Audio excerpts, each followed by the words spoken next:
Have you ever noticed how sometimes we can feel completely fine, and then suddenly our mood shifts, our mind feels heavier, or our energy just feels off, even when nothing obvious has happened? It can feel confusing, especially when we can't quite explain why we feel the way we do. Throughout the day, we're constantly interacting with different energies, not just our own, but also the emotions, environments, and people around us. And over time, this can begin to influence how we think, feel, and experience our day. In this video, we're going to gently explore energy cleansing, what it is, why it matters, and simple ways we can begin to clear and reset our energy so we can feel calmer, clearer, and more like ourselves again. Hi, and welcome to my channel, where we gently explore spirituality, inner growth, reflection, and reconnecting with ourselves. Everything is energy, including our thoughts, our emotions, our body, and the space around us. You may have heard of the term aura, which is simply the energy field around our bodies. Our aura reflects our inner state and responds to our thoughts, our emotions, and our overall well-being. At the same time, our energy is constantly interacting with the world around us. The environments we're in, the people we spend time with, the conversations we have, and even the content we consume. Sometimes, we may pick up on other people's emotions or energy, their stress, their tension, or their mood. And this can subtly affect how we feel. This doesn't mean something is attacking us. It simply means our energy can be influenced, just like our mood can be influenced by the atmosphere around us. Over time, this can affect the balance of our aura, and this is what we're working to cleanse. As our aura begins to clear and return to a more balanced state, we may notice our thoughts feeling calmer, our emotions settling, and a greater sense of clarity within ourselves. Especially if we're empaths, or naturally more sensitive to other people's emotions and energy, we may notice these shifts more strongly. If this resonates with you, we'll gently explore empaths and energy sensitivity more deeply in another video. Over time, these influences can build up. We might notice feeling drained without a clear reason, becoming more emotionally sensitive, or feeling more tearful than usual, even without knowing why. There may be more overthinking, mental noise, or a sense of disconnection from ourselves. Sometimes it shows up as a general heaviness, or a feeling that something just feels slightly off. These are often simple signs that our auras or energy fields may need cleansing. There are many different ways we can cleanse our energy, and it doesn't have to be complicated. Some methods are simple and physical, helping us reset through the body, while others are more intentional or spiritual, working with awareness and energy more directly. Simple practices like slowing down our breathing, stepping outside into fresh air, spending time in nature, or taking a shower with the intention of washing the day away can gently help us release what we've picked up. Some people also like to work with salt, such as adding Epsom salt or sea salt to a bath, using salt scrubs, or even soaking the feet in warm salt water, as salt has been used for a very long time in different cultures as a way to cleanse and clear energy. Some people also place small bowls of salt around their home, as it's believed to absorb heavy or negative energy from the space, and others like to sprinkle a small amount of salt near entrances, doorways, or windows as a way of creating a gentle sense of protection around the home.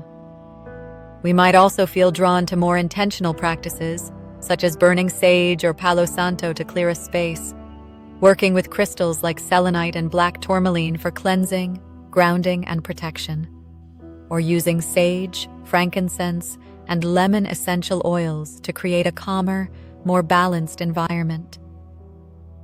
Visualizing light cleansing our aura or sitting in quiet meditation can help us become more aware of our energy and gently reset it from within. Sound can also play a role, as gentle music, calming tones, or certain frequencies, including things like solfeggio tones or rife frequencies, can help shift how we feel and support a sense of balance. Some people also choose to be more mindful of environmental influences, such as Wi-Fi or other forms of electromagnetic exposure, and may work with crystals like shungite, which is often used in ways that are believed to support energetic balance, even in things like the water we drink. At the heart of all of this is intention, the simple awareness of what we're doing and why, which can make even the smallest practice feel more meaningful and effective. We don't need to do all of these. It's simply about noticing what feels supportive and returning to it when we need to. Energy cleansing doesn't need to be complicated or time-consuming. It can be something small we return to daily, like taking a moment to pause, breathe, and reset. In many cultures, simple practices are part of everyday life. For example, in traditions like Hinduism, incense is often lit daily, which is believed to help cleanse the space and create a calmer environment. In other traditions, such as Tibetan or Buddhist practices, singing bowls are often used, with sound believed to help clear and rebalance the energy within a space or within ourselves. These small, consistent moments can gently support our energy without needing a lot of time or effort. At other times, we may feel the need for something a little deeper, especially when we feel overwhelmed, drained, or not quite like ourselves. Over time, we begin to recognize what we need and when we need it. In the coming weeks, I'll also be sharing a gentle energy cleansing meditation you can return to whenever you need a deeper reset. Energy cleansing isn't about avoiding life or pushing emotions away. It's not about forcing ourselves to feel a certain way or trying to escape what we're experiencing. It's about allowing ourselves to process, release, and gently return to a place of balance. Part of this is also learning to recognize what is truly ours and what may not be. Sometimes what we're feeling can be influenced by the people or environments around us, and with a little awareness, we can begin to notice that difference. This doesn't mean we disconnect from others, but it allows us to stay more grounded in ourselves, rather than carrying what was never ours to begin with. Throughout the day, our energy can be influenced by everything around us, and with simple, gentle practices, we can clear and reset it whenever we need to. It's not something we need to feel worried about or fearful of. It's simply something to be aware of and to gently support through small daily or weekly practices, or whenever we feel the need. It's not about doing everything perfectly or constantly trying to fix ourselves. It's simply about coming back to a place that feels calm, clear, and balanced, and giving ourselves the space to return to that again and again. Until next time, love yourself deeply. If this resonated with you, please don't forget to like the video. You're also welcome to share your thoughts or experiences in the comments below. I love reading them. And if you enjoy this kind of content, please consider subscribing. It's completely free and it helps support the channel. Thank you so much for spending this time with me. See you in the next one.